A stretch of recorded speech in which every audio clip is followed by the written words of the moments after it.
ಮೇಲ್ವರ್ಗ ಒಪ್ಪುತ್ತಾ ಸ್ವಾಮೀಜಿಗಳು ಸೈಲೆಂಟ್ ಆಗ್ತಾರಾ? ಕಾಂಗ್ರೆಸ್ನಲ್ಲಿ ಅಪಸ್ವರ. ಡಿಕೆಶಿ ನಾಳೆ ಏನ್ ಮಾಡ್ತಾರೆ? ಪಕ್ಷವೋ ಸಮುದಾಯವೋ ಅಡಕತ್ತರಿಯಲ್ಲಿ ನಾಯಕರು. ಇದುವೇ ಚದುರಗದ ಮೊದಲ ಸ್ಟೋರಿ. ಜಾತಿ ಗಲಾಟೆ ಜೋರು.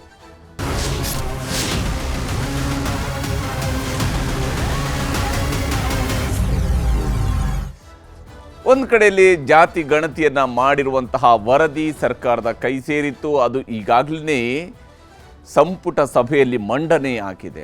ಆದರೆ ಸಂಪುಟ ಸಭೆ ಅದನ್ನು ಅಂಗೀಕಾರ ಮಾಡುತ್ತೋ ತಿರಸ್ಕರಿಸುತ್ತೋ ಅನ್ನುವಂಥದ್ದು ತೀರ್ಮಾನ ಆಗುವಂಥದ್ದು ಏಪ್ರಿಲ್ 17ರಂದು. ಯಾವಾಗ ವರದಿ ಮಂಡನೆ ಆಯಿತೋ ಎಲ್ಲ ಸಚಿವರುಗಳಿಗೂ ಕೂಡ ವರದಿಯ ಪ್ರತಿ ಹೋಗಿದೆ. ಆ ವರದಿಯ ಪ್ರತಿಗಳನ್ನು ಹಿಡ್ಕೊಂಡು ಯಾವ ಸ್ವರೂಪದಲ್ಲಿ ಅದನ್ನು ಜಾರಿಗೊಳಿಸುವಂತಹ ನಿಟ್ಟಿನಲ್ಲಿ, ಜಾತಿ ಗಣತಿಯ ಅಂಕಿಅಂಶಗಳ ನಿಟ್ಟಿನಲ್ಲಿ ಅದನ್ನು ಯಾವ ಸ್ವರೂಪದಲ್ಲಿ ಮುಂದಕ್ಕೆ ತೆಗೆದುಕೊಂಡು ಹೋಗಬೇಕು ಅನ್ನುವಂಥದ್ದು ಈಗ ಕಾಂಗ್ರೆಸ್ನ ನಾಯಕರಲ್ಲೇ ತಲೆಬಿಸಿ ಶುರುವಾಗಿದೆ.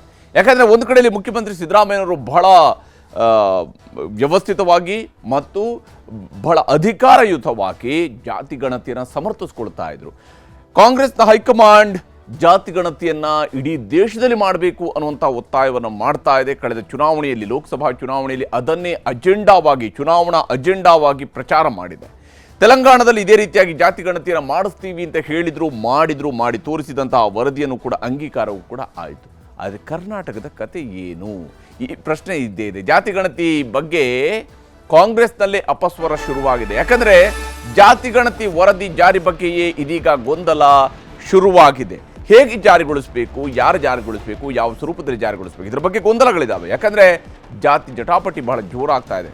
ಸಂಪುಟದಲ್ಲಿ ಅಂಗೀಕಾರ ಆಗೋದಕ್ಕೂ ಮೊದಲೇ ಇದಕ್ಕೆ ಆಕ್ಷೇಪವೂ ಕೂಡ ವ್ಯಕ್ತವಾಗ್ತಾ ಇದೆ. ಸಂಪುಟ ಅಂಗೀಕಾರ ಮಾಡುತ್ತೋ ತಿರಸ್ಕಾರ ಮಾಡುತ್ತೋ, ಇದು ಸಂಪುಟಕ್ಕೆ ದತ್ತವಾಗಿರ್ತಕ್ಕಂಥ ಅಧಿಕಾರ. ಅವರು ಅಂಗೀಕಾರ ಮಾಡ್ಬೋದು, ತಿರಸ್ಕರಿಸ್ಬೋದು, ಸಂಪುಟಕ್ಕೆ ದತ್ತವಾಗಿರುವಂಥ ಅಧಿಕಾರ. ಆದರೆ ಸಂಪುಟ ಇದನ್ನು ಅಂಗೀಕಾರ ಮಾಡಿದರೆ ಏನು ಅನ್ನುವಂಥ ವಿಚಾರವನ್ನೇ ಮುಂದಿಟ್ಟುಕೊಂಡು ಈಗಾಗಲೇ ಆಕ್ಷೇಪವನ್ನು ಎತ್ತಲಾಗಿದೆ. ಹಾಗಾದರೆ ಜಾತಿ ಗಲಾಟೆ ಯಾವ ಸ್ವರೂಪದಲ್ಲಿ ಸಾಗ್ತಾ ಇದೆ? ಜಾತಿ ಗಣತಿ ಈಗಾಗಲೇ ನಡೆಸಿರುವಂಥದ್ದು ಸುಮಾರು 161 ಕೋಟಿ ರೂಪಾಯಿಗಳನ್ನು ಖರ್ಚು ಮಾಡಿ ಸುಮಾರು 10 ವರ್ಷಗಳ ಹಿಂದೆ ನಡೆದಿರುವಂತಹ ಗಣತಿ ಇದು. ಆ 10 ವರ್ಷಗಳ ನಂತರದ ಗಣತಿಯನ್ನು ಸುಮಾರು 10 ವರ್ಷಗಳ ಕಾಲ ನಾನಾ ಹಂತಗಳಲ್ಲಿ ಅದರ ಬಗ್ಗೆ ಅದರ ಡಾಟಾಬೇಸ್ ಇಟ್ಕೊಂಡು ಅದರ ಮೇಲ್ಗಡೆ ವರದಿಯೊಂದನ್ನು ತಯಾರು ಮಾಡಲಾಗಿದೆ.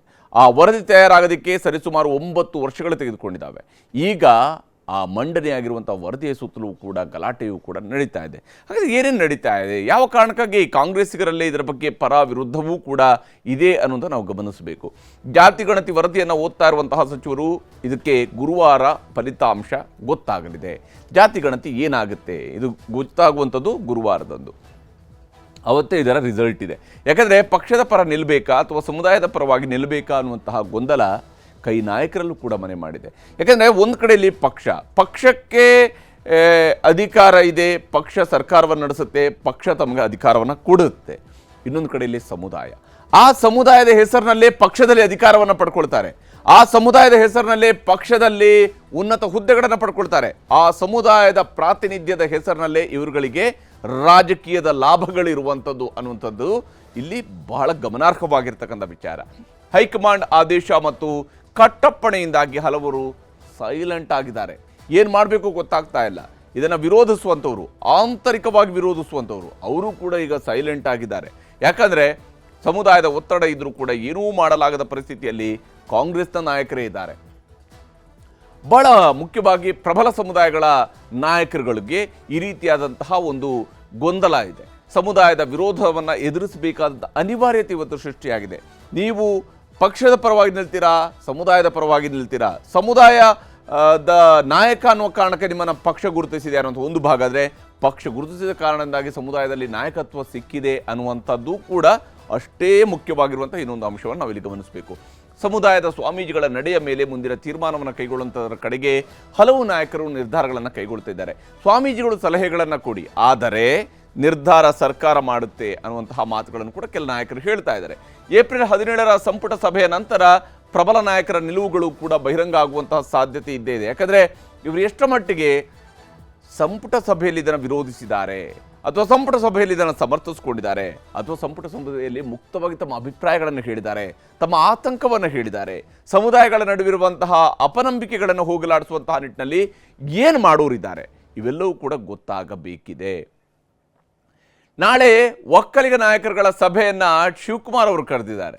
ಜಾತಿ ಗಣತಿ ವರದಿ ಬಗ್ಗೆ ಕಾಂಗ್ರೆಸ್ನಲ್ಲಿ ಅಪಸ್ವರ ಇರುವಂತಹ ಸಂದರ್ಭದಲ್ಲಿ ನಾಳೆ ಕಾಂಗ್ರೆಸ್ನ ಒಕ್ಕಲಿಗ ಶಾಸಕರು ಮತ್ತು ಮುಖಂಡರ ಸಭೆಯನ್ನ ಶಿವಕುಮಾರ್ ಅವರು ಕರೆದಿದ್ದಾರೆ. ಆರಂಭದಿಂದಲೂ ಕೂಡ ಆಕ್ಷೇಪವನ್ನು ಶಿವಕುಮಾರ್ ಅವರು ಎತ್ತಿದ್ರು. ಈಗ ಶಿವಕುಮಾರ್ ಅವರು ಆಕ್ಟಿವ್ ಆಗಿದ್ದಾರೆ. ಈ ವಿಚಾರದಲ್ಲಿ ಶಿವಕುಮಾರ್ ಅವರ ನಿಲುವು ಏನು? ಯಾಕಂದರೆ ಅವರು ಒಂದು ಮಾತನ್ನು ಹೇಳಿದರು, ಕೆಲವೊಮ್ಮೆ ಸಮುದಾಯದ ಪರವಾಗಿ ಕೂಡ ನಾವು ನಿಲ್ಲಬೇಕಾಗುತ್ತೆ ಅಂತ ಹೇಳುವಂಥ ಮಾತುಗಳನ್ನು ಹೇಳಿದರು. ಸಮುದಾಯದ ಅಭಿಪ್ರಾಯಗಳನ್ನು ನಾವು ಗೌರವಿಸಬೇಕಾಗುತ್ತೆ ಅನ್ನುವಂತಹ ಮಾತುಗಳನ್ನು ಹೇಳಿದರು. ಆದರೆ ಪಕ್ಷದ ಅಧ್ಯಕ್ಷರಾಗಿ ಅವರು ಸಮುದಾಯದ ಮಾತುಗಳನ್ನು ಎಷ್ಟರ ಮಟ್ಟಿಗೆ ಅವರಿಗೆ ಹಿಡಿದಿಟ್ಟುಕೊಂಡು ಹೇಗೆ ಸಮುದಾಯವನ್ನು ಕನ್ವಿನ್ಸ್ ಮಾಡುವಂತಹ ನಿಟ್ಟಿನಲ್ಲಿ ಮಾಡ್ತಾರೆ ಒಕ್ಕಲಿಗ ಸಮುದಾಯವನ್ನು ಅಂತೇಳಿ. ನಾಳೆ ಒಕ್ಕಲಿಗ ಶಾಸಕರ ಸಭೆಯನ್ನು ಶಿವಕುಮಾರ್ ಅವರು ಕರೆದಿದ್ದಾರೆ. ಈ ಸಭೆಯಲ್ಲಿ ಬಹುತೇಕ ಜಾತಿ ಗಣತಿಗೆ ಸಂಬಂಧಪಟ್ಟಂತಹ ಮಹತ್ವದ ವಿಚಾರಗಳ ಬಗ್ಗೆ ತೀರ್ಮಾನವನ್ನು ಕೈಗೊಳ್ಳಬಹುದು. ಯಾಕಂದರೆ ಶಿವಕುಮಾರ್ ಬಣದ ಶಾಸಕರು ಕೂಡ ಜಾತಿ ಗಣತಿಯ ಸಭೆಯಲ್ಲಿ ಭಾಗಿಯಾಗ್ತಾ ಇದ್ದಾರೆ. ಅವರುಗಳು ತಮ್ಮ ಅಭಿಪ್ರಾಯವನ್ನು ಹೇಳ್ತಾ ಇದ್ದಾರೆ. ಈಗಾಗಲೇ ಶಿವಕುಮಾರ್ ಅವರ ಪರವಾಗಿ ಇರುವಂತಹ ಕೆಲವು ಶಾಸಕರು ಮುಕ್ತವಾಗಿ ಇದನ್ನು ವಿರೋಧಿಸ್ತಾ ಇದ್ದಾರೆ. ಸಮುದಾಯದ ಸ್ವಾಮೀಜಿಗಳ ಅಭಿಪ್ರಾಯಗಳ ಬಗ್ಗೆಯೂ ಕೂಡ ಚರ್ಚೆಯನ್ನು ನಡೆಸಬೇಕಾಗತ್ತೆ. ಅವರ ಅಭಿಪ್ರಾಯ ಏನಿದೆ, ಸ್ವಾಮೀಜಿಗಳು ಯಾವ ನಿಲುವನ್ನು ತೆಗೆದುಕೊಂಡಿದ್ದಾರೆ, ಅಂದರೆ ಸ್ವಾಮೀಜಿಗಳು ಯಾವ ನಿಲುವನ್ನು ತೆಗೆದುಕೊಂಡಿದ್ದಾರೆ ಅನ್ನೋಂಥರ ಆಧಾರದ ಮೇಲೆ ಆ ಸಮುದಾಯ ಇದರ ಪರವಾಗಿದೆಯೋ ಅಥವಾ ವಿರುದ್ಧವಾಗಿದೆಯೋ ಅನ್ನೋಂಥ ತೀರ್ಮಾನ ಆಗುತ್ತೆ. ಈ ವಿಚಾರದಲ್ಲೂ ಕೂಡ ಪ್ರತಿ ಶಾಸಕರ ವೈಯಕ್ತಿಕ ಅಭಿಪ್ರಾಯವನ್ನು ಶಿವಕುಮಾರ್ ಅವರು ಸಂಗ್ರಹಿಸಲಿದ್ದಾರೆ. ಒಂದು ಬಹಳ ಮುಖ್ಯವಾಗಿರ್ತಕ್ಕಂಥ ಅಂಶವನ್ನು ನಾವಿಲ್ಲಿ ಉಲ್ಲೇಖ ಮಾಡಲೇಬೇಕು. ಕಳೆದ ಬಾರಿಯ ಚುನಾವಣೆಯಲ್ಲಿ ಕಾಂಗ್ರೆಸ್ ಗೆಲ್ಲುವಂತಹ ಸಂದರ್ಭದಲ್ಲೂ ಕೂಡ ಅಹಿಂದ ಮತಗಳು ಬಹಳ ದೊಡ್ಡ ಸಂಖ್ಯೆಯಲ್ಲಿ ಅವರು ಕೈ ಹಿಡಿದ ಕಾರಣದಲ್ಲಿ ಒಕ್ಕಲಿಗ ಪ್ರಾಬಲ್ಯದ ಕ್ಷೇತ್ರಗಳಲ್ಲೂ ಕೂಡ ಅಫ್ಕೋರ್ಸ್ ಅವರಿಗೆ ಒಕ್ಕಲಿಗರ ಮತಗಳು ಕೂಡ ಬಂದಿದೆ. ಅದರ ಜೊತೆ ಸೇರಿನೇ ಅಹಿಂದ ವರ್ಗಗಳ ಮತ ಇದ್ದ ಕಾರಣದಾಗಿಯೇ ಹೆಚ್ಚಿನ ಸಂಖ್ಯೆಯಲ್ಲಿ ಗೆಲ್ಲೋದಕ್ಕೆ ಸಾಧ್ಯ ಆಗಿದೆ. ಈ ಕಾರಣಕ್ಕಾಗಿ ಶಾಸಕರು ಮತ್ತು ಸಮುದಾಯದ ಸ್ವಾಮೀಜಿಗಳ ಸಲಹೆಯಂತೆ ತೀರ್ಮಾನವನ್ನು ಕೈಗೊಳ್ಳುವುದರ ಕಡೆಗೆ ಶಿವಕುಮಾರ್ ಅವರು ಮುತುವರ್ಜಿಯನ್ನು ವಹಿಸಿದ್ದಾರೆ. ಇದು ಸದ್ಯಕ್ಕೆ ಈ ವಿಚಾರಕ್ಕೆ ಸಂಬಂಧಪಟ್ಟಂತೆ ಶಾಸಕರುಗಳು ಮಾತನಾಡ್ತಿದ್ದಾರೆ. ಅವರ ಅಭಿಪ್ರಾಯಗಳು ಯಾವ ಸ್ವರೂಪದಲ್ಲಿದೆ ಅನ್ನೋದನ್ನು ನಿಮಗೆ ತೋರಿಸ್ತೀನಿ. ನಾನು ಇನ್ನ ಓದಿಲ್ಲ, ಓದ್ತಾ ಇದ್ದೀನಿ, ಅಧ್ಯಯನ ಮಾಡ್ತಾ ಇದ್ದೀನಿ. ನಾಳೆ ಕೆಲವೆಲ್ಲ ನಮ್ಮ ಶಾಸಕರುಗಳನ್ನು ಕರೆದಿದ್ದೀನಿ, ಅವರು ಕೂಡ ಚರ್ಚೆ ಮಾಡ್ತೀವಿ. ಚರ್ಚೆ ಮಾಡಿ ಎಲ್ಲರ ಗೌರವನ ಯಾವ ರೀತಿ ನಾವು ಕಾಪಾಡಬೇಕು, ಯಾರು ನೋಡಿಸಬಾರ್ದು, ಆ ರೀತಿ ನಾವು ಏನು ಸಲಹೆ ಕೊಡಬೇಕು, ಮುಂದಕ್ಕೆ ನಾವು ಇನ್ನ ಅಧ್ಯಯನ ಆಗಿಲ್ಲ ಅಂತ ಹೇಳಿ ನಾನು ಕೆಲವನ್ನೆಲ್ಲ ಕರೆದು ಒಪಿನಿಯನ್ ತೆಗೆದುಕೊಳ್ತೀನಿ, ಆಮೇಲೆ ಮಾತಾಡ್ತೀನಿ. ಜಾರಿಯಾಗಿ ಬಿಡಲ್ಲ ಅಂತ ಹೇಳ್ತಾ ಇಲ್ಲ, ಸರಿಯಾಗಿ ಜಾತಿ ಗಣತಿ ಆಗಿಲ್ಲ ಅನ್ನೋದು ನನ್ನ ಅಭಿಪ್ರಾಯ. ಯಾಕಪ್ಪ ಅಂದರೆ ಉದಾಹರಣೆಗೆ ಈಗ ಸಾಧುರು ಲಿಂಗಾಯತರು 67,000 ಇದೆ ಅಂತೇಳಿ ರಿಪೋರ್ಟ್ ನೋಡಿದೆ, ಪೇಪರ್ನಲ್ಲಿ ಬಂದಿದೆ. 67,000 ನನ್ನ ಕಾನ್ಸ್ಟಿಟ್ಯೂನ್ಸಿ ಒಂದರಲ್ಲೇ ಇದೆ. ಸುಮಾರು 4-5 ಡಿಸ್ಟಿಕ್ಕಲ್ಲಿ ಸಾಧು ಲಿಂಗಾಯತರು ಡಾಮಿನೆಂಟ್ ಇರೋಂಥ ಕಾನ್ಸ್ಟಿಟ್ಯೂನ್ಸಿಗಳಿದೆ. 40 ಲಕ್ಷ ಹತ್ರ ಬರ್ಬೋದು. ಇವ್ರು ತೋರಿಸಿರೋದು ನೋಡಿದ್ರೆ ಬರೀ 67,000 ತೋರಿಸಿದ್ದಾರೆ. ಅದು ಯಾವ ಲೆಕ್ಕದಲ್ಲಿ ಮಾಡಿದರೆ ಜಾತಿ ಗಣತಿ ಗೊತ್ತಿಲ್ಲ. ಹೀಗೆ ಕಾಂಗ್ರೆಸ್ನ ಶಾಸಕರಿಗೂ ಕೂಡ ಏನಿದು ಅನ್ನುವಂಥ ಪ್ರಶ್ನೆ ಇದೆ. ಸಾದರ್ ಲಿಂಗಾಯತರ ಉದಾಹರಣೆಯನ್ನು ಕೊಟ್ಟು ಬಸವರಾಜ ಶಿವಗಂಗಾ ಅವರು ಕೂಡ ಮಾತನಾಡಿದ್ದಾರೆ. ಆದರೆ ಇಲ್ಲಿರುವಂತಹ ವಿಚಾರಗಳನ್ನು ನಾವು ಗಮನಿಸ್ತಾ ಹೋದಾಗ ಕಾಂಗ್ರೆಸ್ನವ್ರಿಗಿರುವಂಥ ಆತಂಕ ಅಂತ ಹೇಳಿದರೆ ಇದು ಬಿಜೆಪಿಯವರಿಗೆ ಅಸ್ತ್ರ ಆಗುತ್ತಾ ಅಂತ ಹೇಳಿ. ಯಾಕಂದರೆ ಜಾತಿ ಗಣತಿ ವರದಿಯ ಬಗ್ಗೆ ಬಿಜೆಪಿ ನಿಲುವಿನ ಬಗ್ಗೆಯೂ ಕೂಡ ಕುತೂಹಲ ಇದ್ದೇ ಇದೆ. ಹಾಗೆಂದೇಳಿ ಬಿಜೆಪಿಯವರು ಕೂಡ ಸಮುದಾಯಗಳ ನಡುವೆ ಇದ್ದುಕೊಂಡೇ ರಾಜಕಾರಣವನ್ನು ಮಾಡಲೇಬೇಕಾಗುತ್ತೆ. ಯಾವುದೇ ಒಂದು ಸಮುದಾಯವನ್ನು ನೆಚ್ಚಿಕೊಂಡು ಅವ್ರಿಗೂ ಕೂಡ ರಾಜಕಾರಣ ಮಾಡೋದಕ್ಕೆ ಆಗೋದಿಲ್ಲ. ಸಮುದಾಯಗಳ ನಾಯಕರ ಅಭಿಪ್ರಾಯ ಸಂಗ್ರಹಕ್ಕೆ ಈಗ ಬಿಜೆಪಿ ನಾಯಕರುಗಳು ಮುಂದಾಗಿದ್ದಾರೆ. ಏನು ಒಪಿನಿಯನ್ ಇದೆ, ಸ್ವಾಮೀಜಿಗಳ ಒಪಿನಿಯನ್ ಇದೆ, ಮುಖಂಡರ ಒಪಿನಿಯನ್ ಇದೆ, ಆಯಾ ಸಮುದಾಯಗಳಲ್ಲಿರ್ತಕ್ಕಂತಹ ತಜ್ಞರ ಒಪಿನಿಯನ್ ಏನಿದೆ, ಇವುಗಳನ್ನು ತಿಳ್ಕೊಳ್ಳುವಂತಹ ಪ್ರಯತ್ನವನ್ನು ಮಾಡ್ತಾ ಇದ್ದಾರೆ. ಪಕ್ಷದ ನಿಲುವು ಮುಂದಿನ ನಡೆಯ ಬಗ್ಗೆ ಚರ್ಚಿಸಿ ತೀರ್ಮಾನವನ್ನು ಕೈಗೊಳ್ಳೋದಕ್ಕೆ ಬಿಜೆಪಿಯ ನಾಯಕರು ಕೂಡ ಮುಂದಾಗಿದ್ದಾರೆ. ವಿಶೇಷವಾಗಿ ಈ ಒಂದು ವರದಿಗೆ ಸಂಬಂಧಪಟ್ಟಂತೆ ಸರ್ಕಾರದ ತೀರ್ಮಾನದ ಬಳಿಕ ಕೋರ್ ಕಮಿಟಿ ಸಭೆಯಲ್ಲಿ ಚರ್ಚೆಯನ್ನು ನಡೆಸೋದಕ್ಕೆ ಬಿಜೆಪಿಯವರು ಕೂಡ ತೀರ್ಮಾನಿಸಿದ್ದಾರೆ. ಯಾಕಂದರೆ ಇದು ಎಷ್ಟರ ಮಟ್ಟಿಗೆ ಸರ್ಕಾರ ಏನು ಕ್ರಮವನ್ನು ಕೈಗೊಳ್ಳುತ್ತೆ, ಯಾವ ಸ್ವರೂಪದಲ್ಲಿ ಇದಕ್ಕೆ ನಿಲುವುಗಳನ್ನು ತಾಳುತ್ತೆ ಅನ್ನುವಂಥದ್ದನ್ನು ಆಧರಿಸಿನೇ ಬಿಜೆಪಿಯ ಕೋರ್ ಕಮಿಟಿಯಲ್ಲಿ ಒಂದು ಚರ್ಚೆಯನ್ನು ನಡೆಸಿ ತೀರ್ಮಾನವನ್ನು ಕೈಗೊಳ್ಳುವಂತಹ ಸಾಧ್ಯತೆ ದಟ್ಟವಾಗಿರುವಂಥದ್ದು. ಈ ವಿಚಾರದಲ್ಲಿ ಬಿಜೆಪಿ ಮತ್ತು ಕಾಂಗ್ರೆಸ್ ನಾಯಕರುಗಳು ಮಾತನಾಡಿದರೆ ತೋರಿಸ್ತೀನಿ. ಅವ್ರು ಸಮೀಕ್ಷೆ ಮಾಡಿದಾಗ 6 ಕೋಟಿ ನಮ್ದು, ಈಗ 7 ಕೋಟಿ ಆಗಿದೆ ನಮ್ದು. 1 ಕೋಟಿ ಜನ ಅಲ್ಲಿಗೆ ಎಲ್ಲೋಗ್ಬೇಕು, ಈಗ ಅರಬ್ಬಿ ಸಮುದ್ರಕ್ಕೆ ಬೀಳ್ಬೇಕು. ಅವರೆಲ್ಲ ಹೋಗಿ ಸಮೀಕ್ಷೆ ಮಾಡಿದಾಗ 6 ಕೋಟಿ ಇತ್ತು, ಈಗ 7 ಕೋಟಿ ಆಗಿದೆ. 1 ಕೋಟಿ ಜನ ಏನು ಅರಬ್ಬಿ ಸಮುದ್ರಕ್ಕೆ ಬೀಳ್ಬೇಕಾ, ಹಿಂದೂ ಮಹಾಸಾಗರಕ್ಕೆ ಬೀಳ್ಬೇಕಾ ಅವರೆಲ್ಲ? ಇದು ಸಿದ್ದರಾಮಯ್ಯ ಎಲೆಕ್ಷನ್ ಗಿಮಿಕ್. ಬಿಡ್ತೀನಿ, ಹಸರಾವ್ ಬಿಡ್ತೀನಿ, ನಾಗರಾವ್ ಬಿಡ್ತೀನಿ ಎಲ್ಲ ಅಂತ ಹೇಳ್ತಾರೆ. ನೋಡಿ, ಬರದ್ ಮಾಡ್ಕೊಳ್ಳಿ, ನೆಕ್ಸ್ಟ್ ಕ್ಯಾಬಿನೆಟ್ ಅಲ್ಲಿ ಇದಕ್ಕೊಂದು ಸಬ್ ಕಮಿಟಿ ನೇಮಕ ಮಾಡಿದ್ದೀನಿ, ಅವ್ರು ತೀರ್ಮಾನ ಮಾಡ್ತಾರೆ ಅಂತ ಡಿ.ಕೆ. ಶಿವಕುಮಾರ್ ನೇತೃತ್ವ ಮಾಡ್ಬಿಟ್ರು. ಮುಸಲ್ಮಾನರನ್ನ ಟಾರ್ಗೆಟ್ ಮಾಡಿ ನಮ್ಮ ಮೇಲೆ ಗೂಬೆ ಕೂರಿಸಿ ಬಿಜೆಪಿಯವರು ಹಿಂದುಳಿದ ವರ್ಗದ ವಿರುದ್ಧವಾಗಿ ಷಡ್ಯಂತ್ರ ರಚನೆ ಮಾಡ್ತಾ ಇರ್ತಕ್ಕಂಥದ್ದು ಇದು. ಅನ್ಸೈಂಟಿಫಿಕ್ ಅಂಡ್ ಔಟ್ಡೇಟೆಡ್ ರಿಪೋರ್ಟ್ ಏನಿದೆ ಇವತ್ತು ಅದನ್ನ ಇವ್ರು ಕಸದ ಬುಟ್ಟಿಗೆ ಹಾಕ್ಬೇಕು ರಾಜ್ಯದ ಮುಖ್ಯಮಂತ್ರಿಗಳು. ಯಾಕಂದ್ರೆ 10 ವರ್ಷ ಕಳೆದಿದೆ. ಹಾಗಾದ್ರೆ 10 ವರ್ಷಕ್ಕೊಂದ್ಸಲ ಮತ್ತೆ ರೀಸರ್ವೆ ಮಾಡಲೇಬೇಕಾಗತ್ತೆ ಇವರು. ಮೊನ್ನೆ ತಾನೇ ಮಂಡನೆ ಆಗಿದೆ, 17 ಚರ್ಚೆ ಆಗ್ತಿದೆ. ವಿಜ್ಞಾನನೇ ಗೊತ್ತಿಲ್ಲದೆ ಅವಜ್ಞಾನ ತೆಂಗಿಡ್ತೀರಿ. Without knowing the science how can you say it's unscientific? ಹೀಗೆ ಇಲ್ಲಿ ವಾದ ಪ್ರತಿವಾದಗಳು, ಏಟು ಎದಿರೇಟುಗಳು ಮುಂದುವರೆದಿರುವಂಥದ್ದು. ಇದರ ನಡುವೆ ಇಲ್ಲಿ ಕೆಲವೊಂದು ವಿಚಾರಗಳನ್ನು ನಾವು ಗಮನಿಸಬೇಕು. ಸಂಖ್ಯೆಗಳ ಬಗ್ಗೆ ಒಂದಿಷ್ಟು ಆಕ್ಷೇಪಗಳಿದ್ದಾವೆ. ಜಾತಿಗಣತಿಯಲ್ಲಿ ಅಹಿಂದ ಮತ್ತು ಮುಸಲ್ಮಾನರ ಸಂಖ್ಯೆ ಹೆಚ್ಚಿದೆಯಾ ಅನ್ನುವಂಥ ವಿಚಾರಗಳು. ಯಾಕಂದರೆ ಮುಸ್ಲಿಂ ಸಂಖ್ಯೆ ಮತ್ತು ಅಹಿಂದ ವರ್ಗಗಳ ಸಂಖ್ಯೆಯ ವಿಚಾರಗಳಿಗೆ ಬಂದಾಗ ಒಂದು ಅಂಶವನ್ನು ನಾವಿಲ್ಲಿ ಗಮನಿಸಲೇಬೇಕು. ಮುಸಲ್ಮಾನರ ಸಂಖ್ಯೆ ಇರ್ಬೋದು ಅಥವಾ ಅಲ್ಪಸಂಖ್ಯಾತ ಇತರೆ ಸಮುದಾಯಗಳ ಒಟ್ಟು ಸಂಖ್ಯೆಗಳಿದ್ದಾವೆ. ಇದು ಜನರಲ್ ಸೆನ್ಸಸ್ಸಲ್ಲೂ ಕೂಡ ನಮಗೆ ಸಿಗ್ತಾ ಇರುತ್ತೆ. SC ST ಜನಸಂಖ್ಯೆಯು ಕೂಡ ಜನರಲ್ ಸೆನ್ಸಸ್ಸಲ್ಲಿ ನಮಗೆ ಸಿಗ್ತಾ ಇರುತ್ತೆ. ಇವುಗಳ ಆಧಾರದಲ್ಲಿನೇ ನೋಡಿದಾಗಲೂ ಕೂಡ ಕರ್ನಾಟಕದ ಒಟ್ಟು ಜನಸಂಖ್ಯೆಯಲ್ಲಿ SC ST ಮತ್ತು ಮುಸ್ಲಿಂ ಹಾಗೆಯೇ ಇತರೆ ಅಲ್ಪಸಂಖ್ಯಾತ ಸಮುದಾಯಗಳ ಜನಸಂಖ್ಯೆ ನಾವು ತೆಗೆದುಕೊಂಡಾಗ ಸರಿಸುಮಾರು 2 ಕೋಟಿಗಿಂತ ಮಿಕ್ಕಿ ಇರುವಂಥದ್ದು ನಮ್ಮ ಹಿಂದಿನ ಸೆನ್ಸಸ್ಗಳಲ್ಲೂ ಕೂಡ ಇದ್ದೇ ಇದೆ. ಅದರ ಜೊತೆಗೆ ಹಿಂದುಳಿದ ವರ್ಗದವರು ಕೂಡ ಸೇರಿಕೊಂಡಾಗ OBCಯನ್ನು ಬಿಟ್ಟು ಕೇವಲ ಹಿಂದುಳಿದ ವರ್ಗಗಳನ್ನೇ ಸೇರಿಸ್ಕೊಂಡಾಗಲೂ ಕೂಡ ಆ ನಂಬರ್ ತುಂಬ ದೊಡ್ಡದಾಗುತ್ತೆ ಅನ್ನೋದು ಸರ್ವೇ ಸಾಮಾನ್ಯ ಸಹಜ. ಮುಸಲ್ಮಾನರು ಸೇರಿದಂತೆ ಅಹಿಂದ ಮತ ಬ್ಯಾಂಕ್ ಭದ್ರ ಮಾಡಿಕೊಳ್ಳುವಂತಹ ಪ್ರಯತ್ನನ ಇದು, ಆ ಹುನ್ನಾರ ಕಾಂಗ್ರೆಸ್ ಮಾಡ್ತಾ ಇದೆ ಅಂತೇಳಿ. ಯಾಕಂದರೆ ಅಹಿಂದ ಅನ್ನುವಂಥದ್ದು ಬಹಳ ದೊಡ್ಡ ಸಂಖ್ಯೆಯಲ್ಲಿ ಇದೆ ಅನ್ನೋದನ್ನು ಈಗಾಗಲೇ 52% ಏನು ರಿಸರ್ವೇಷನ್ ಕೊಡುವಂತಹ ನಿಟ್ಟಲ್ಲೂ ಕೂಡ ಹೊರಟಿದ್ದಾರೆ. ಈ 52%ಗೆ ಏರಿಕೆ ಮಾಡುವಂಥ ಉದ್ದೇಶ ನಾವು 50%ಗಿಂತ ಹೆಚ್ಚಿದ್ದೀವಿ, ಅಹಿಂದ ವರ್ಗಗಳೇ 52% ನಷ್ಟು ಇದ್ದಾವೆ ಅನ್ನುವಂಥದ್ದನ್ನು ಹೇಳುವಂಥದ್ದು. ಇಲ್ಲಿ ಜಾತಿ ಗಣತಿಗೆ ಮೇಲ್ವರ್ಗಗಳ ಸ್ವಾಮೀಜಿಗಳು ವಿರೋಧವನ್ನು ವ್ಯಕ್ತಪಡಿಸ್ತಾ ಇರುವಂಥದ್ದು ಕೂಡ ಭಾಳ ಗಮನಾರ್ಹವಾಗಿರ್ತಕ್ಕಂತಹ ಸಂಗತಿ. ಯಾಕಂದರೆ ಮೇಲ್ವರ್ಗಗಳಿಗೆ ಇರುವಂತಹ ರಾಜಕೀಯದ ಹಿಡಿತ, ಒಟ್ಟು ಸಾಮಾಜಿಕವಾಗಿ ಸಾಧಿಸಿರುವಂತಹ ಹಿಡಿತ, ಇವುಗಳೆಲ್ಲವೂ ಕೂಡ ದುರ್ಬಲಗೊಳ್ಳುತ್ತವೆ ಈ ಜಾತಿ ಗಣತಿಯ ವಿಚಾರದಿಂದ ಅನ್ನುವಂಥ ಆತಂಕ ಇದ್ದೇ ಇದೆ. ಗಣತಿ ವರದಿಯನ್ನು ಸುಲಭವಾಗಿ ಒಪ್ಪಿಕೊಳ್ಳೋದಕ್ಕೆ ಬಿಡಲ್ವಾ ನಾಯಕರು ಅನ್ನುವಂಥದ್ದು ಕೂಡ ಇದೇ ಕಾರಣಕ್ಕಿರುವಂತಹ ಅನುಮಾನ. ಯಾಕಂದರೆ ಇಲ್ಲಿ ಒಮ್ಮೆ ಜಾತಿ ಗಣತಿಯನ್ನು ಒಪ್ಪಿಕೊಂಡ್ರು ಅಂತ ಹೇಳಿದರೆ ಹೌದು ನಾವು ಇಷ್ಟು ನಂಬರ್ ಇದ್ದೀವಿ ಅನ್ನೋದನ್ನು ಒಪ್ಪಿಕೊಂಡಂತಾಗತ್ತೆ. ಆದರೆ ಮೇಲ್ವರ್ಗಗಳು ಅಷ್ಟು ಸುಲಭವಾಗಿ ಇದನ್ನು ಒಪ್ಪಿಕೊಳ್ಳೋದಕ್ಕೆ ಸಾಧ್ಯ ಆಗುತ್ತೆ. ಒಂದು ವಿಚಾರವನ್ನು ನಾವು ಗಮನಿಸಬೇಕು. 2011ರ ಸೆನ್ಸಸ್ ಪ್ರಕಾರ, ಅಂದರೆ ಜನಗಣತಿಯ ಪ್ರಕಾರವಾಗಿ, ಜಾತಿ ಗಣತಿ ಅಲ್ಲ ಜನಗಣತಿಯ ಪ್ರಕಾರವಾಗಿ ಕರ್ನಾಟಕದ ಒಟ್ಟು ಜನಸಂಖ್ಯೆ ಅಂದಿದ್ದಂತಹ 6,10,00,000 ಜನರಲ್ಲಿ 1,04,00,000 ಮಂದಿ ಶೆಡ್ಯೂಲ್ಡ್ ಕ್ಯಾಸ್ಟ್ ಅವರಿದ್ದರು. ಸುಮಾರು 42 ಲಕ್ಷದಷ್ಟು ಶೆಡ್ಯೂಲ್ಡ್ ಟ್ರೈಬ್ ಇದ್ದಿದ್ದು ಇದು ಗಮನಾರ್ಹವಾಗಿರ್ತಕ್ಕಂಥ ವಿಚಾರ. ಹಾಗೆಯೇ ಮುಸಲ್ಮಾನರ ಜನಸಂಖ್ಯೆಯು ಕೂಡ ಅವತ್ತು ಕೂಡ 78 ಲಕ್ಷ ಇತ್ತು ಅನ್ನೋಂಥದ್ದನ್ನು ಜನರಲ್ ಸೆನ್ಸಸ್ ಹೇಳಿತ್ತು. ಇಲ್ಲಿ ಈ ವಿಚಾರಕ್ಕೆ ಸಂಬಂಧಪಟ್ಟಂತೆ ಹಾಗಾದರೆ ಏನು ಈಗ BJPಯವರು ವ್ಯಕ್ತಪಡಿಸ್ತಾ ಇರುವ ವಿರೋಧ ಇರ್ಬೋದು, ಹಾಗೆಯೇ ಸ್ವಾಮೀಜಿಗಳಿಂದ ವ್ಯಕ್ತವಾಗ್ತಾ ಇರುವಂಥ ವಿರೋಧ ಇರ್ಬೋದು, ಇದರ ಬಗ್ಗೆ ಸರ್ಕಾರದ ಸಚಿವರುಗಳು ಮಾತನಾಡಿದ್ದಾರೆ, ಅವರ ಅಭಿಪ್ರಾಯಗಳನ್ನು ಹೇಳ್ಕೊಂಡಿದ್ದಾರೆ. ತೋರುತ್ತೇವೆ ನಮಗೇನು ದೋಷಗಳು ಕಂಡು ಬಂದಿದ್ದಾವೆ, ಏನೇನು ಆಗ್ಬೋದು ಅಂತಕ್ಕಂಥದ್ರ ಬಗ್ಗೆ ನಮ್ಮ ಮಹಾಸಭೆಯ ಮಹಾಪ್ರಧಾನ ಕಾರ್ಯದರ್ಶಿಗಳಾದಂಥ ಶ್ರೀ ಈಶ್ವರ್ ಖಂಡ್ರೆ ಅವರು ಮತ್ತು ನಮ್ಮ ಸಮಾಜದ ಸಚಿವರ ಮುಖಾಂತರ ನಾವು ಅವರು ಸಚಿವ ಸಂಪುಟದಲ್ಲಿ ಮಂಡಿಸ್ತೀವಿ, ಸನ್ಮಾನ್ಯ ಮುಖ್ಯಮಂತ್ರಿಗಳ ಗಮನಕ್ಕೂ ತರ್ತೀವಿ.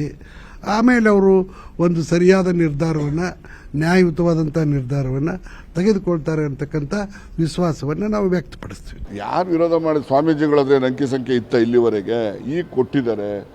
ಈಗ ಸ್ವಾಮೀಜಿಯವರೇ ಅಂತಲ್ಲ, ಪ್ರತಿಯೊಬ್ಬರು ಕೂಡ ಅದನ್ನೆಲ್ಲ ಪರಾಮರ್ಶೆ ಮಾಡಿ ಅದರಲ್ಲಿ ಯಾವುದಾದ್ರೂ ಆಕ್ಷೇಪಾರ್ಹವಾದಂಥ ಅಂಶಗಳಿದ್ದರೆ ಅದನ್ನೆಲ್ಲ ನಾವು ಪರಿಶೀಲನೆ ಮಾಡ್ತೇವೆ. ಈಗ ನಾವಿನ್ನೂ ಏನೋ ತೀರ್ಮಾನ ಅದನ್ನು ಅಂಗೀಕಾರ ಮಾಡಬೇಕು ಅಂತ ತೀರ್ಮಾನ ಏನಾಗಿಲ್ಲ. ಅವ್ರು ಏನು ಹೇಳ್ತಾ ಇದ್ದಾರೆ, ಇದನ್ನು ಸರಿಯಾದ ರೀತಿಯಲ್ಲಿ ಗಮನಿಸಿ ತೀರ್ಮಾನ ತಗೊಳ್ಳಿ ಅಂತ ಹೇಳ್ತಾ ಇದ್ದಾರೆ. ಯಾವ ಸ್ವಾಮೀಜಿಗಳು ಸಹ ಗೊತ್ತಿಲ್ಲ, ಅವ್ರಿಗೂ ಏನು ಕೈ ತಲುಪಿಲ್ಲ, ಅಥವಾ ನಮಗೆ ಇನ್ನೂ ಗೊತ್ತಿಲ್ಲ. ಮೊನ್ನೆ ಓಪನ್ ಮಾಡಿದ್ದು, ನಿನ್ನೆ ಎಲ್ಲ ಬುಕ್ ಮಾಡಿ ಎಲ್ಲ ಸಂಪುಟದ ಸದಸ್ಯರು ಕೊಟ್ಟಿದ್ದಾರೆ. ನಾನು ಇವತ್ತು ಹೊರಟ ಮೇಲೆ ನಮ್ಮ ಮನೆಗೆ ತಲುಪಿದೆ. ನಾನು ವಾಪಸ್ ಹೋದ್ಮೇಲೆ ಅದು ನೋಡ್ಲಿಕ್ಕೆ ಸಾಧ್ಯ. ಅಲ್ಲಿ ಸುಮ್ಮನೆ ಊಹಾಪವ ಅಲ್ಲಿ ಇಲ್ಲಿ ಮಾತಾಡೋದನ್ನು ಮಾತಾಡ್ಕೊಂಡು ಹೇಳ್ತಾರೆ. ಆ ಥರ ಏನೇ ಇದ್ರೂ ಅದನ್ನು ಸರಿಪಡಿಸ್ತೀವೇನೋ ನಮ್ಮ ಮುಖ್ಯಮಂತ್ರಿಗಳು, ನಮ್ಮ ಸಚಿವ ಸಂಪುಟ, ನಮ್ಮ ಪಾರ್ಟಿ, ನಮ್ಮ ಸರ್ಕಾರ ಯಾವ ಸಮಾಜಕ್ಕೂ ಅನ್ಯಾಯ ಆಗಲಿಕ್ಕೆ ಅವಕಾಶ ಆಗಲ್ಲ.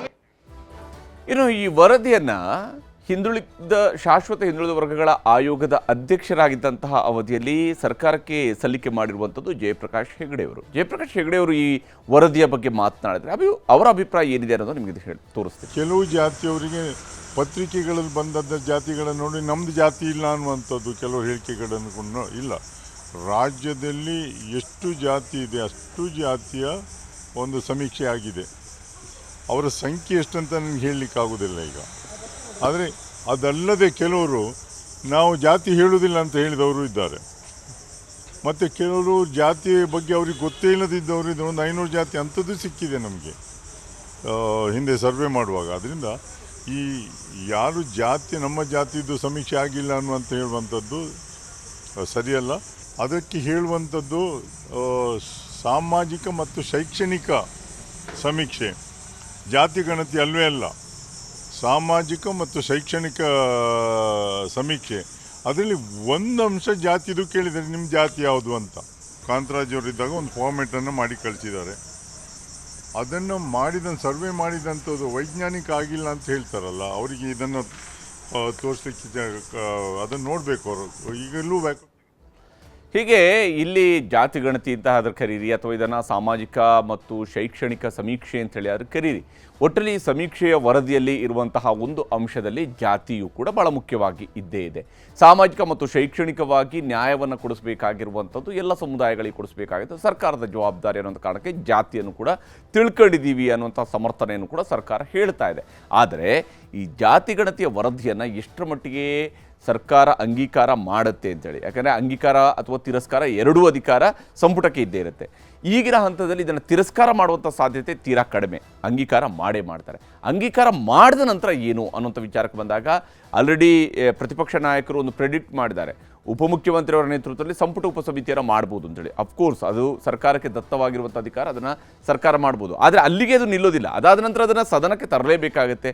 ಯಾಕಂದರೆ ಇದು ಜಾತಿ ಗಣತಿಯನ್ನು ಒಳಗೊಂಡಿರ್ತಕ್ಕಂಥ ಅಂಶಗಳಿರುವಂಥದ್ದು. ಹೀಗಾಗಿ ಸದನದಲ್ಲಿ ಚರ್ಚೆ ಆದಾಗ ಅದನ್ನು ಸದನ ಹೇಗೆ ಸ್ವೀಕರಿಸುತ್ತೆ, ಆವಾಗ ಎಷ್ಟರ ಮಟ್ಟಿಗೆ ಇವತ್ತು ತೀವ್ರತರವಾಗಿ ವಿರೋಧಿಸ್ತಾ ಇರುವಂಥ, ಪಕ್ಷವಾಗಿ ವಿರೋಧಿಸುವಂಥದ್ದು ಒಂದು, ವೈಯಕ್ತಿಕ ನೆಲೆಯಲ್ಲಿ ವಿರೋಧಿಸುವಂಥದ್ದು ಒಂದು, ಮತ್ತೊಂದು ಕಡೆಯಲ್ಲಿ ವೈಯಕ್ತಿಕ ನೆಲೆಯಲ್ಲಿ ಇರುವಂತಹ ಕೆಲವರ ಅದರ ಪರವಾಗಿರುವಂತಹ ನಿಲುವುಗಳು ಕೂಡ ಮುಖ್ಯ ಆಗುತ್ತೆ. ಯಾಕಂದರೆ ನಾವು ಹಿಂದೆ ಇದೇ ವರದಿಯ ವಿಚಾರಕ್ಕೆ ಸಂಬಂಧಪಟ್ಟಂತೆ BJP ಅತ್ಯಂತ ಪ್ರಮುಖ ನಾಯಕರುಗಳು ಕೂಡ ಮುಖ್ಯಮಂತ್ರಿಯವರನ್ನ ಭೇಟಿಯಾಗಿ ಇಲ್ಲ ನೀವು ಇದನ್ನು ಅಂಗೀಕಾರ ಮಾಡಬೇಕು ಅನ್ನುವಂಥ ಒತ್ತಾಯವನ್ನು ಮಾಡಿದ್ದು ಕೂಡ ನಮ್ಮ ಕಣ್ಣಿದ್ರೆ ನೋಡಿದ್ದೀವಿ. ಹೀಗಾಗಿ ಇವೆಲ್ಲವೂ ಕೂಡ ಈಗ ಬಹಳ ಮುಖ್ಯ ಆಗುತ್ತೆ. ಯಾವ ಸ್ವರೂಪದಲ್ಲಿ ಸರ್ಕಾರ ಈ ವಿಚಾರದಲ್ಲಿ ಮುಂದಿನ ನಿರ್ಧಾರಗಳನ್ನು ತೆಗೆದುಕೊಳ್ಳುತ್ತೆ ಅನ್ನೋಂಥದ್ದು.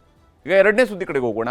ಊರು ಭೂಮಿ ಎಲ್ಲವೂ ನಮ್ಮದೇ, ರಾಜಭೂಮಿ ಅನ್ನುತ್ತಲೇ ಊರು ಗಡಗಡ. ಪ್ರಮೋದಾದೇವಿ ಪತ್ರಕ್ಕೆ ಸರ್ಕಾರದ ನಿಲುವೇನು? ಇದುವೇ ಚದುರಂಗದ ಎರಡನೇ ಸ್ಟೋರಿ, ರಾಜಭೂಮಿ ರಾದ್ಧಾಂತ.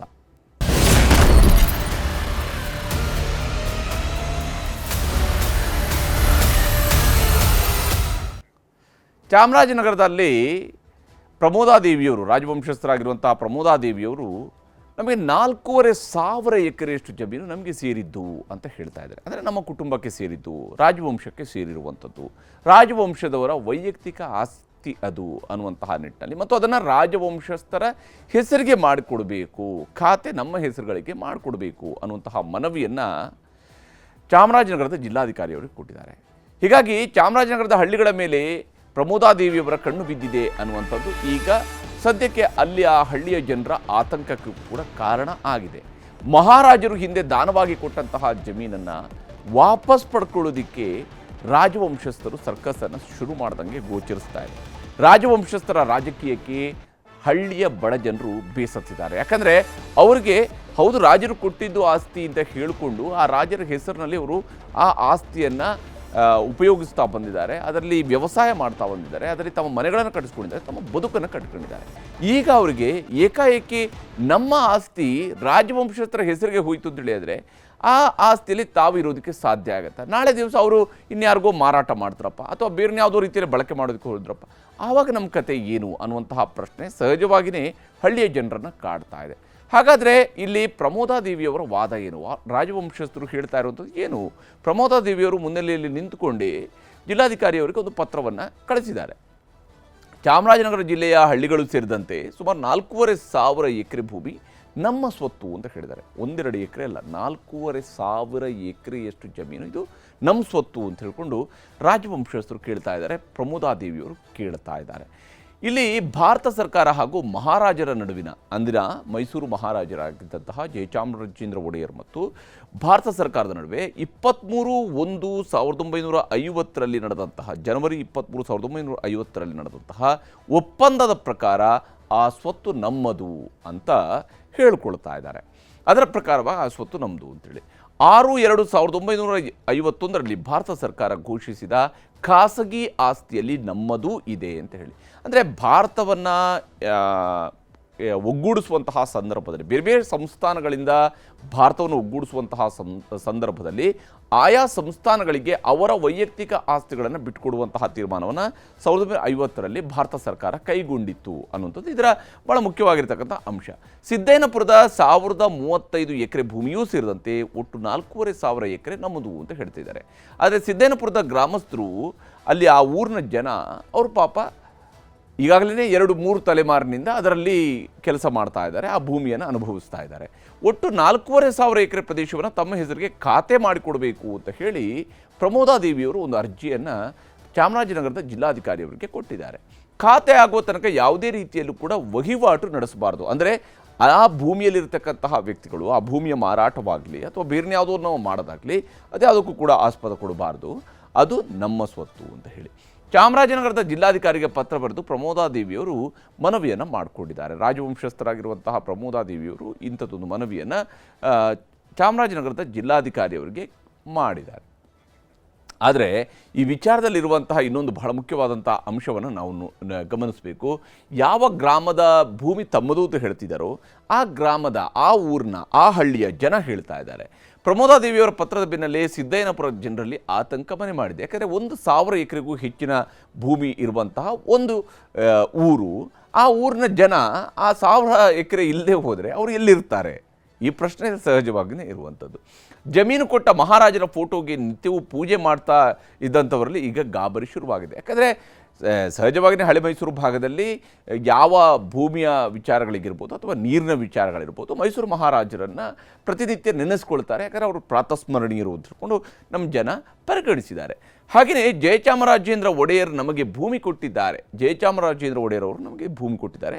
ಆ ಒಡೆಯರ ಹೆಸರನ್ನು ನಾವು ಇವತ್ತು ಕೂಡ ಹೇಳ್ಕೊಳ್ತಾ ಇದ್ದೀವಿ, ಆ ಒಡೆಯರನ್ನು ನಾವು ಇವತ್ತು ಕೂಡ ನೆನಪು ಮಾಡ್ಕೊಳ್ತಾ ಇದ್ದೀವಿ. 1982 ಕರ್ನಾಟಕ ಸರ್ಕಾರ ಕೂಡ ನಮಗೆ ಸಾಗುವಳಿ ಚೀಟಿಯನ್ನು ಕೊಟ್ಟಿದೆ. ಇದು ಬಹಳ ಮುಖ್ಯವಾದಂಥ ಅಂಶ. 1982 ರಾಜ್ಯ ಸರ್ಕಾರ ಈ ರೈತರಿಗೆ ಸಾಗುವಳಿ ಚೀಟಿಯನ್ನು ಕೊಟ್ಟಿದೆ, ಅಂದರೆ ಅವರ ಹೆಸರಿಗೆ ಸಾಗುವಳಿ ಚೀಟಿಯನ್ನು ಕೊಟ್ಟಿದೆ. ಈಗಲೂ ಕೂಡ ಮಹಾರಾಜರ ಹೆಸರು ಹೇಳ್ಕೊಂಡು ನಾವು ಬದುಕ್ತಾ ಇದ್ದೀವಿ. ಹಾಗೆಂತೇಳಿ ನಾವು ಸಾಗುವಳಿ ಚೀಟಿ ನಮ್ಮ ಹೆಸರಿಗೆ ಬಂದರೂ ಕೂಡ ನಾವು ಮಹಾರಾಜರ ಹೆಸರನ್ನು ಹೇಳ್ಕೊಂಡೇ ನಾವು ಬದುಕ್ತೀವಿ. ಒಂದು ವೇಳೆ ಈಗ ರಾಜವಂಶಸ್ಥರ ಹೆಸರಿಗೆ ಖಾತೆನ ಮಾಡಿಕೊಟ್ರೆ ನಾವು ಎಲ್ಲಿಗೆ ಹೋಗಬೇಕು ಅನ್ನುವಂಥ ಸಹಜ ಪ್ರಶ್ನೆಯನ್ನು ಅಲ್ಲಿಯ ಜನ ಹೇಳ್ತಾರೆ. ಇದು ಯಾವುದೋ ಕಂಪನಿಗಳಿಗೆ ಅಥವಾ ಯಾವುದೋ ಕೈಗಾರಿಕೆಗೆ ಇವರ ಜಮೀನು ಎಕ್ವೈರ್ ಆಗುವಂಥದ್ದಲ್ಲ. ಇವರು ಇರುವಂತಹ ಜಮೀನನ್ನು ಇವರು ರಾಜವಂಶಸ್ಥರಿಗೆ ಬರ್ಕೊಡ್ಬೇಕಾದ ಪರಿಸ್ಥಿತಿ ಬರುತ್ತೆ ಅಂತ ಹೇಳುವಂಥದ್ದು ಅವ್ರಿಗಿರುವಂಥ ಆತಂಕ. ಅರಮನೆಗೆ ಹೋಗ್ತೇವೆ, ಅವರೇ ನಮ್ಮನ್ನು ಸಾಕಲಿ ಹಾಗಾದರೆ ಅಂತೇಳಿ ಜನ ಹೇಳ್ತಿದ್ದಾರೆ. ನಮಗೆ ಇಲ್ಲಿ ಭೂಮಿ ಕಳ್ಕೊಂಡ್ವಿ ಅಂದರೆ ನಾವು ಸೀದಾ ಅರಮನೆಗೆ ಹೋಗ್ತೀವಿ, ಮೈಸೂರು ಅರಮನೆಗೆ ಹೋಗ್ಬಿಡ್ತೀವಿ, ಅರಮನೆಯವ್ರಿಗೆ ನಮ್ಮನ್ನು ಕಾಪಾಡಲಿ, ಅವರೇ ನಮ್ಮನ್ನು ನೋಡ್ಕೊಳ್ಳಿ, ಸಾಕಲಿ ಅಂತ ಕೇಳ್ತಾ ಇದ್ದಾರೆ. ಗ್ರಾಮಸ್ಥರು ಹಾಗಾದರೆ ಈ ಭೂಮಿ ವಿಚಾರದಲ್ಲಿ ಏನು ಹೇಳ್ತಿದ್ದಾರೆ, ಅವರ ಅಭಿಪ್ರಾಯಗಳು ಏನಿದ್ದಾವೆ ಅನ್ನೋದು ನಿಮಗೆ ತೋರಿಸ್ತೀನಿ. ಈ ಜಮೀನಲ್ಲೇ ಇದ್ದೀವಿ, ಇಲ್ಲೇ ಬಾಳ್ತೀವಿ, ಇಲ್ಲೇ ಬದುಕ್ತೀವಿ, ಇಲ್ಲೇ ಸಾಯ್ತೀವಿ ಸರ್. ಅವ್ರು ಬಂದನ್ನು ಯಾವುದೇ ಕಾರಣಕ್ಕೂ ಬಿಡೋದಿಲ್ಲ. ಅದು ಸ್ಟ್ರೈಕ್ವಾಗಿ ಸಿದ್ಧವಾಗಿದ್ದೀವಿ. ನಾವು ಅವ್ರಿಗೆ ಅರಮನೆಗೆ ಮುತ್ತಿಗೆ ಹಾಕ್ತಾ ಇದೆ ಸರಿ ಹೇಳಿದ್ದೀವಿ. 4,00,000 ಜನ ಹೋಗಿ ಮಕ್ಕಳು ಮರಿ ಎಲ್ಲ ಹೋಗಿ ಅಲ್ಲೇ ನಮ್ಮ ಕ್ಯಾಂಪ್ ಬಿಡರ್ ಹಾಕ್ತೀವಿ ಸಾರ್. ನೋಡಿ ನಮಗೆ ಆದ್ರೂ ಕೊಟ್ಟಿದ್ರೆ ನಾವು ಅವ್ರ ಹೆಸರು ನಾವು ಬಾಳ್ತೀವಿ. ಆದರೆ ಏನೋ ಇಲ್ಲಿಲ್ಲ ಅಂದರೆ ನಾವು ಅಲ್ಲಿಗೆ ಬರ್ತೀವಿ, ಅರಮನೆಗೆ ಬರ್ತೀವಿ. ಅಲ್ಲಿ ನಮ್ಗೆ ಏನು ಮಾಡ್ರೆ ಮಾಡಲಿ, ಊಟ ಹಾಕಿ ತಿಂಡಿ ಬಟ್ಟೆ ಎಲ್ಲ ನಮ್ಮ ಕೊಳ್ಳಿ ಏನು ಸೌಕರ್ಯ ಇಲ್ಲ ಅದ ಆ ಸೌಕರ್ಯ ನಮಗೆ ನಡೆಸ್ಕೊಡ್ವಿ ಸರ್, ಸಾಕ್ಲಿ ನಮ್ಮ. ಮತ್ತು ನಮ್ಗೆ ಎಲ್ಲಿಗೆ ಹೋಗಮ್ಮಿ? ನಮಗೆ 4,000 ಜನ ಮಾವಿ 4,500 ಜನ ಎಲ್ಲಿಗೆ ಹೋಗಮ್ಮಿ ಹೇಳಿ? ಹೀಗೆ ಅಲ್ಲಿಯ ಹಳ್ಳಿಯ ಜನ ಅವರ ಮನೆಗಳಲ್ಲೂ ಕೂಡ ರಾಜರ ಮಹಾರಾಜರುಗಳ ಫೋಟೋಗಳನ್ನು ಇಟ್ಟು ಅವುಗಳನ್ನು ನಿತ್ಯವೂ ಕೂಡ ಗೌರವಿಸ್ತಾ ಇದ್ದಾರೆ, ಪೂಜಿಸ್ತಾ ಇದ್ದಾರೆ. ಯಾಕಂದರೆ ಇದು ಮಹಾರಾಜರು ಕೊಟ್ಟಂತಹ ಬಳುವಳಿ ಅನ್ನುವಂತಹ ಕಾರಣಕ್ಕಾಗಿ. ಆದರೆ ಯಾರೂ ಕೂಡ ಆತಂಕ ಪಡಬೇಡಿ ಅಂತ ಇಲ್ಲಿ ಪ್ರಮೋದಾದೇವಿಯವರು ಇವತ್ತೊಂದು ಅಶ್ಯೂರೆನ್ಸನ್ನು ಕೊಟ್ಟಿದ್ದಾರೆ, ಭರವಸೆ ಕೊಟ್ಟಿದ್ದಾರೆ. ಆದರೆ ಅವರ ಭರವಸೆಯೂ ಕೂಡ ಪೂರ್ಣವಾಗಿ ಇದ್ದಂಗೆ ಕಾಣ್ತಾ ಇಲ್ಲ. ಇಲ್ಲೂ ಕೂಡ ಒಂದಿಷ್ಟು ಅನುಮಾನಗಳಿದ್ದಾವೆ. ಯಾಕೆ ಅಂತ ಹೇಳ್ತೀನಿ. ಜನರಲ್ಲಿ ಯಾಕೆ ಆತಂಕ ಸೃಷ್ಟಿ ಆಯಿತು ಅಂತ ನನಗೆ ಗೊತ್ತಿಲ್ಲ ಅಂತ ಹೇಳ್ತಿದ್ದಾರೆ. ಅಲ್ಲ, ನನ್ನ ಜಮೀನನ್ನು ನಮ್ಮ ಹೆಸರಿಗೆ ಮಾಡಿಕೊಡಿ ಅಂತ ಹೇಳಿದಾಗ, ನಾವು ನೋಡ್ಕೊಳ್ತಾ ಇರುವಂಥ ಜಮೀನನ್ನು ನಮ್ಮ ಹೆಸರಿಗೆ ಮಾಡಿಕೊಡಿ ಅಂತ ಹೇಳಿದಾಗ ಆತಂಕ ಅಲ್ಲದೆ ಇನ್ನೇನು ಆಗೋದಕ್ಕೆ ಸಾಧ್ಯ ಆ ಜನರಿಗೆ ಗೊತ್ತಿಲ್ಲ. ಅಥವಾ ಅದು ಅವ್ರಿಗೆ ಪ್ರಮೋದಾದೇವಿಯವರಿಗೆ ಇದು ಗೊತ್ತಿಲ್ಲದೇ ಇರುವಂಥ ವಿಚಾರ ಆಗಿರೋಕ್ಕೆ ಚಾನ್ಸಸ್ ಕೂಡ ಇಲ್ಲ. ಆದರೆ ಅವರು ಆ ಮಾತುಗಳನ್ನು ಹೇಳಿದ್ದಾರೆ. ನಮ್ಮ ಕಡೆಯಿಂದ ಎಲ್ಲ ದಾಖಲೆಗಳನ್ನ 2014ರಲ್ಲಿ ನಾವು ಕೊಟ್ಟಿದ್ದೀವಿ ಅನ್ನುವಂಥ ಮಾತನ್ನು ಹೇಳಿದ್ದಾರೆ. ಮಹಾರಾಜರು ದಾನ ಮಾಡಿರುವ ಭೂಮಿಯನ್ನು ನಾವು ಕಿತ್ಕೊಳ್ಳೋದಿಲ್ಲ ಅನ್ನುವಂಥ ಭರವಸೆಯನ್ನು ಕೊಟ್ಟಿದ್ದಾರೆ. ಬಹುಶಃ ಇದು ಅಪ್ರಿಷಿಯೇಟ್ ಮಾಡಬೇಕು. ನಾವು ಆ ಜಮೀನನ್ನು ಕಿತ್ಕೊಳ್ಳೋದಿಲ್ಲ, ಮಹಾರಾಜರು ದಾನವಾಗಿ ಕೊಟ್ಟದ ನಾವು ಕಿತ್ಕೊಳ್ಳೋದಿಲ್ಲ ಅಂತ ಅವರು ಹೇಳಿದ್ದಾರೆ. ಅದನ್ನು ಅಪ್ರಿಷಿಯೇಟ್ ಮಾಡಲೇಬೇಕು ಪ್ರಮೋದಾದೇವಿಯವರು ಹೇಳಿರುವಂಥ ಮಾತನ್ನು. ಆದರೆ ಅಲ್ಲಿ ಇನ್ನೊಂದು ಅಂಶವನ್ನು ಅವರು ಹೇಳಿದ್ದಾರೆ, ಕಂದಾಯ ಭೂಮಿ ಮಾಡಬೇಡಿ ಎಂದು ಮನವಿ ಮಾಡಿದ್ದೇವೆ ಅಷ್ಟೇ. ಅಂದರೆ ಅದನ್ನು ಕಂದಾಯ ಭೂಮಿಯನ್ನಾಗಿ ನೀವು ಮಾಡಿಕೊಡಬೇಡಿ ಅವ್ರಿಗೆ, ಆ ಗ್ರಾಮಸ್ಥರಿಗೆ ಅಂತ ಹೇಳಿದರೆ ಮೂಲ ಮಾಲೀಕರು ಹಾಗಾದರೆ ಅರಮನೆಯವರೇ ಆಗ್ತಾರೆ. ಹಾಗಿದ್ದಾಗ ನಮ್ಮ ಹೆಸರಿನಲ್ಲಿ ಮಾತ್ರ ಭೂಮಿ ಇರುತ್ತೆ, ಜನರಿಗೆ ತೊಂದರೆ ಆಗೋದಿಲ್ಲ. ನಮ್ಮ ಹೆಸರಿನಲ್ಲಿ ಭೂಮಿ ಮಾತ್ರ ನಮ್ಮ ಹೆಸರಲ್ಲಿ ಇರುತ್ತೆ, ಜನರಿಗೆ ತೊಂದರೆ ಆಗೋದಿಲ್ಲ. ಹೇಗೆ ನಂಬೋದಕ್ಕೆ ಸಾಧ್ಯ? ಓಕೆ, ಪ್ರಮೋದಾದೇವಿಯವರನ್ನ ನಂಬಬಹುದು, ಅವರು ಇರುವಷ್ಟು ಸಮಯದಲ್ಲೂ ಕೂಡ ಯಾವುದೇ ರೀತಿಯಾದಂಥ ತೊಂದರೆ ಆಗೋದಿಲ್ಲ ಅಂತ. ಯಾಕಂದರೆ 1950ಕ್ಕಿಂತ ಮುಂಚಿತವಾಗಿ ಅಂದಿನ ಮಹಾರಾಜರು ದಾನವಾಗಿ ಕೊಟ್ಟಿರ್ತಕ್ಕಂಥ ಜಮೀನಲ್ಲಿ ಇದುವರೆಗೂ ಜನ ಬದುಕಿಲ್ವೇ? ಸುಮಾರು 75 ವರ್ಷ. ಹಾಗೇನೆ ಈಗಲೂ ಕೂಡ ನಂಬಬಹುದು. ಆದರೆ ಮುಂದೆ ಯಾರೋ ಬಂದಾಗ ಮುಂದಿನ ರಾಜವಂಶಸ್ಥರು ಅದನ್ನು ಇಲ್ಲ ನೀವು ಒಕ್ಕಲೆ ಎಳ್ಳಲೇಬೇಕಾಗುತ್ತೆ ಅಂತ ಹೇಳಿದರೆ ಏನು ಮಾಡಬೇಕು ಗ್ರಾಮಸ್ಥರು ಅನ್ನೋಂಥ ಪ್ರಶ್ನೆ ಬರುತ್ತೆ. ಊರು ಉಳುವ ಭೂಮಿ ಅಲ್ಲೇ ಇರುತ್ತೆ, ಹೌದು, ಅದು ಆ ಭೂಮಿ ಅಲ್ಲೇ ಇರುತ್ತೆ ಅನ್ನುವಂಥದ್ದು. ಆದರೆ ಯಾರನ್ನೂ ಕೂಡ ನಾವು ಒಕ್ಕಲೆಬ್ಬಿಸೋದಿಲ್ಲ ಅನ್ನುವಂಥ ಭರವಸೆಯನ್ನು ಕೂಡ ಪ್ರಮೋದಾದೇವಿಯವರು ಕೊಟ್ಟಿದ್ದಾರೆ. ಜನರ ಬಳಿ ದಾಖಲೆಗಳಿದ್ರೆ ಅರಮನೆಗೆ ತಂದು ಕೊಡಲಿ ಅನ್ನುವಂಥ ಮಾತನ್ನು ಹೇಳಿದರೆ, ಈ ರೀತಿಯಾದಂತಹ ಮಾತುಗಳು ಇಲ್ಲಿ ಪ್ರಮೋದಾದೇವಿಯವರಿಂದ ಬಂದಿರುವಂಥದ್ದು. ಅವರ ಮಾತು ನಿಮಗೆ ತೋರಿಸ್ತೀನಿ. ಕೊಟ್ಟಿರೋದು ಕಂದಾಯ ಗ್ರಾಮ ಮಾಡ್ತಿದ್ದಾರೆ ಅಂತ ಗೊತ್ತಾದಕ್ಕೋಸ್ಕರನೇ ನಾವು ಅರ್ಜಿ ಕೊಟ್ಟಿರೋದು. ಅವ್ರು ಕಂದಾಯ ಗ್ರಾಮ ಮಾಡಬೇಕು ಅನ್ನೋ ಉದ್ದೇಶ ಇದ್ದಿದ್ರೆ ನಮ್ಗೆ ಒಂದು ಮಾತು ತಿಳಿಸ್ಬೋದಾಗಿತ್ತು. ಕಂದಾಯ ಗ್ರಾಮ ಯಾತಕ್ಕೆ ಮಾಡ್ತಿದ್ದಾರೆ ಅಂತ ನನಗೆ ಗೊತ್ತಿಲ್ಲ. ನನಗೆ ಮಾಹಿತಿ ಬಂತು ಹಿಂಗೆ ಕಂದಾಯ ಗ್ರಾಮ ಮಾಡ್ತಾ ಇದ್ದಾರೆ ಅಂತ. ಅದರೊಳಗಡೆ ನಮ್ಮ ಜಮೀನು ಸೇರ್ಕೊಂಡಿದೆ ಅಂತ ಗೊತ್ತಾದದಕ್ಕೆ ನಾವು ಅರ್ಜಿ ಕೊಟ್ಟಿದ್ದೀವಿ. ಅವ್ರೇನಾರು ನಮ್ಗೆ ಹೇಳಿದ್ದಿದ್ರೆ ಈ ಕಂದಾಯ ಗ್ರಾಮ ಮಾಡ್ತಾ ಇದ್ದೀವಿ, ನಿಮ್ ಜಾಗನೂ ಅದ್ರಲ್ಲಿ ಸೇರ್ಕೊಳ್ಳುತ್ತೆ ಅಂತ ಹೇಳಿದ್ದಿದ್ರೆ ಈ ತರ ಆತಂಕ ಬರ್ತಾ ಇರ್ಲಿಲ್ಲ ಅಂತ. ನಮಗೆ ಊರಿಗೆ ಯಾವ ಥರದ ಸೌಲಭ್ಯಗಳು ಸಿಗಲ್ಲ. ಒಂದು ಬ್ಯಾಂಕ್ಲಿ ಎಜುಕೇಷನ್ ಲೋನ್ ಆಗ್ಬಿಡು, ಹೌಸಿಂಗ್ ಲೋನ್ ಆಗ್ಬಿಡು, ಕೃಷಿ ಲೋನ್ ಆಗ್ಬಿಡು, ಯಾವುದೇ ತರಹ ಸಾಲ ಸೌಲಭ್ಯಗಳನ್ನು ಆ ಒಂದು ಭೂಮಿ ಮೇಲೆ ಯಾವ ಬ್ಯಾಂಕ್ನವರು ಸಹ ಸಾಲ ಕೊಡೋರು ಹಿಂದರಿತಾರೆ. ಕಂದಾಯ ಗ್ರಾಮ ಆಗ್ಬಿಟ್ಟೆ ನಮ್ಗೆ ಯಾವ ಕಾರಣಕ್ಕೂ ತೊಂದರೆ ಆಗಲ್ಲ.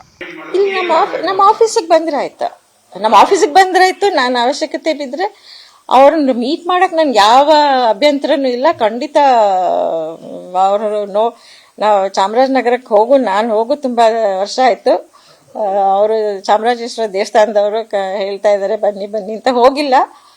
ಅದೇ ಒಂದು ಇದ್ರೊಳಗಡೆ ಅವ್ರನ್ನ ಮೀಟ್ ಮಾಡಕ್ಕೂ ತೊಂದರೆ ಇಲ್ಲ. ನಮ್ಮ ಗ್ರಾಮದವರೆಲ್ಲವ, ನಮ್ಮ ಗ್ರಾಮಸ್ಥರು ಮತ್ತು ನಮ್ಮ ಮುಖಂಡರುಗಳೆಲ್ಲ ಸೇರಿ ಮೇಡಮ್ ಅವರ ಭೇಟಿ ಮಾಡಿ ಅವಶ್ಯಕತೆ ಬಂದರೆ ಖಂಡಿತವಾಗೂ ಅವ್ರನ್ನೇ ಹೋಗಿ ನಾವು ಭೇಟಿ ಮಾಡಿ ಮನವಿ ಮಾಡಿ ನಮ್ಮ ಪರಿಸ್ಥಿತಿ ಹೀಗಿದೆ ಮೇಡಮ್, ಯಾವುದೇ ಸರ್ಕಾರಿ ಸೌಲಭ್ಯಗಳು ಸಿಗ್ತಾ ಇಲ್ಲ, ಅದರಿಂದ ದಯಮಾಡಿ ನಮ್ಮ ಗ್ರಾಮಸ್ಥರೆಲ್ಲ ಬಂದು ಬೇಕಾದ್ರೆ ನಿಮ್ಮನ್ನ ಭೇಟಿ ಮಾಡಿ ನಾವು ಒಂದು ನೀವು ಕೊಟ್ಟಿರ್ತಕ್ಕಂಥ ತಗರಲ್ಲಿ ಇದನ್ನು ವಾಪಸ್ ತಗೊಳ್ಳಿ ಅಂತ ನಾವು ಮನವಿ ಮಾಡಿ ಕೇಳ್ಕೊತೀವಿ ಸರ್.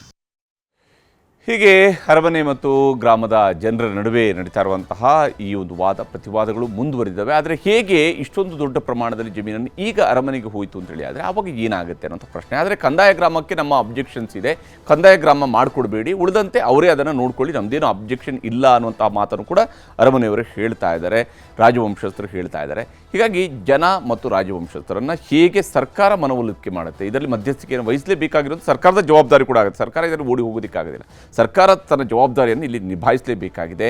ಅವರವರೇ ತೀರ್ಮಾನಿಸಲಿ ಅಂತ ಹೇಳುವಂಥದ್ದನ್ನು ಬಿಡುವಂಥದ್ದನ್ನು ನಿಲ್ಲಿಸಬೇಕಾಗುತ್ತೆ. ಇದಾಗಿತ್ತು ಇವತ್ತಿನ ಚದುರಂಗ. ನಮಸ್ಕಾರ.